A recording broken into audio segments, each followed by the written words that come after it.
Hello, my name is Nicholas Reyes, and I'll be presenting the shortcomings wish list of our project for enhancing art appreciation and museum operations, ArtLens for exploration and analysis.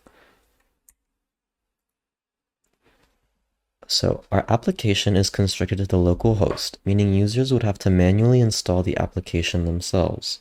We propose to implement the backend and front end on cloud services like AWS or Azure for optimization and upscaling resources. However, to speed up the recommendation system, which implements machine learning technology, GPU machines would be needed, which costs money. With managing costs and the need to transfer the whole application into a cloud server, we chose to simplify our project to remain local.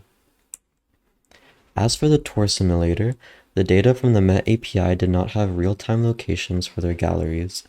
Without this access, we made a prototype that could inspire future work to gather more accurate information.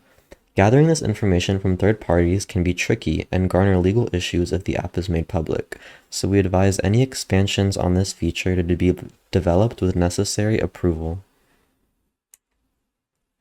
To start backend features like the recommendation system or educational resource feature, we must run the app.py file separately. To remedy this issue, it would be better for all backend features to run by simply running one file rather than multiple. The same applies for environment variables, which were separated for convenience. There was secure information like API keys in our .env files, so we could not make them publicly accessible on GitHub. This means users will need to create their own Gemini API key if they want an AI response. If the app was on a server, though, then we could safely store this information under one .env file that all the backend folders can access. Moving on, our museum app is limited by just the Met API's collection.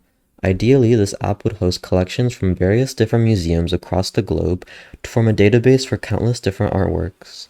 This way, our recommendation system and rating feature can work across multiple museums and many different artworks. Finally, our iOS app is, well, of course, only limited to the iPhone. If many different people are expected to use the app on their phone, then having cross-platform compatibility is critical. No matter an iPhone or Android device, we must ensure that any user is able to access our app. Thank you.